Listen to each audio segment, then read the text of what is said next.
businesses represented in the room here, even the Department of Revenue. You got revenues, you got costs. And right now the revenues, the way that the model works for the cruise industry is you'll keep discounting the fares until the ship fills up. So this year, the government will probably come out with a statistic that said roughly you had a little over 1 million visitors.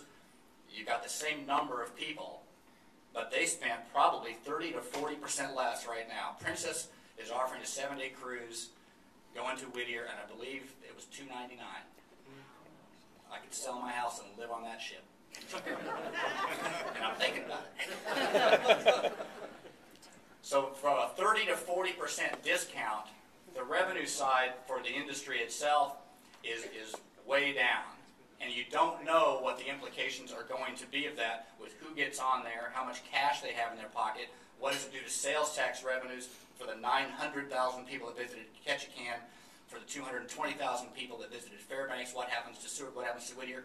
Do these people spend money? Don't know. Did they get such a great deal? They think the highlight of their entire trip is the cruise itself and not getting off and really seeing Alaska. Because the cruise, you can argue, is the transportation mechanism to get them up here so that they can go to Denali, they can go flight seeing, they can go fishing, and they can do all of these things. The other side of the equation, of course, the costs. And this is from the Mickey Arison, is the chairman of the Carnival Corporation. And at the earnings call that he had in the last quarter, you can read his quote right there, talking about the initiative in general and the $50 head tax that was passed. It was unusual for Mr. Arison to make a comment like that in an earnings call, where normally he's talking about the price of steel and global things for the 6 cruise ships companies that Carnival owns, and then he specifically talked about one market, and that was us. Didn't talk about Europe, didn't talk about South America, or New Zealand, or Australia, or Mexico. Scott didn't talk about Mexico. He did talk specifically about the Alaska market and the fact that ships were coming out. The regulatory standards, the legislature did address some of the regulatory standards in the previous legislature. They gave an extension to some of the wastewater discharge permits. And then the other higher costs, as I pointed out, you're motoring from Vancouver up to the first port of call in Ketchikan, or also you're motoring over from the Sitka-Juneau area all the way over to Seward. You have longer motoring distances without the ports of call that your guests are really visiting for. So the revenues and the costs, like any business represented in this room, including the Department of Revenue, you've got revenues and you've got costs, and at the end of the day, that's how you'll end up making your decisions. In 2009, ATIA says that the reservations are well below, and I can speak with one example, and I did speak to John about quoting some of his numbers, and he said it was fine that I do so. John Binkley's family owns the Riverboat Discovery and the Gold Dredge up in Fairbanks. There are tourist attractions up there that go up and down the Chena River, and they say that John tells me that his numbers are off about 40% for this year, and that he has not hired probably a third. So he's about 2/3 of what he normally would have hired. He's not hiring people to run those operations because he doesn't know what the numbers will be. We're all hopeful, those of us that work in tourism are all hopeful that when the people show up, they're booking late, but they will show up. And if the cruise lines discount enough, the people will show up on the cruise ships, and once they're here, they'll spend. But right now, to the one person that I had the firm numbers from in Fairbanks, the bookings were not showing up. And he has some very large concerns for his community. The market share that we've got, and it should be a concern, I think, to all Alaskans, as you look at this is the total number of beds in the market globally.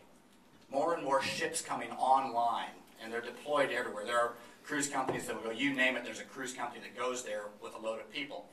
And what happened to our market share is it's completely shrunk. And this number here is probably not right yet, since there was another cancellation as Norwegian Cruise Lines also pulled out, and it's another 40,000 people that are not coming here. But the ships aren't going to dry dock. You know, I've read in the paper some of the critics of the cruise industry have come out and said, it's just the economy, you know, don't worry about it. It's not the costs and the revenues thing, it's just the economy. And I hate to tell you this, But the economy in Florida is probably worse than the economy here. There are ships that are going to Florida.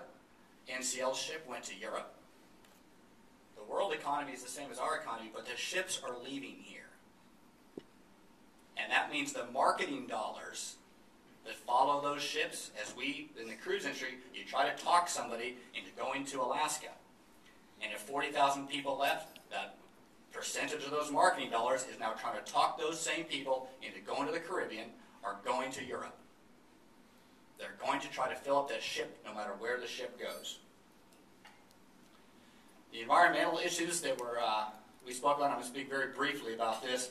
In the initiative, in the 2006 cruise ship initiative, it required that we meet the highest water quality standards in the world, and quite frankly, we were already meeting the highest water quality standards in the world, and it raised them yet again. There's a short video here on the system itself. In 2008, the DEC gave some interim standards, and the interim standards, there we are. The interim standards we passed most of the time. There were, 98.7% of the time, the interim standards were met.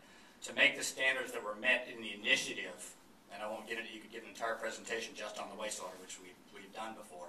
To meet those standards, quite frankly, the technology certainly doesn't exist for a ship. It's questionable whether it exists even on a land-based facility, and to get it on board a ship with the different systems and the different architecture on each type of ship right there is going to be is still going to be problematic, and we will continue working with it. We appreciate what the legislature did. We didn't get exactly what we had hoped for, but we got what we needed to have to continue operating with the permits that were about to expire. So that was the good news.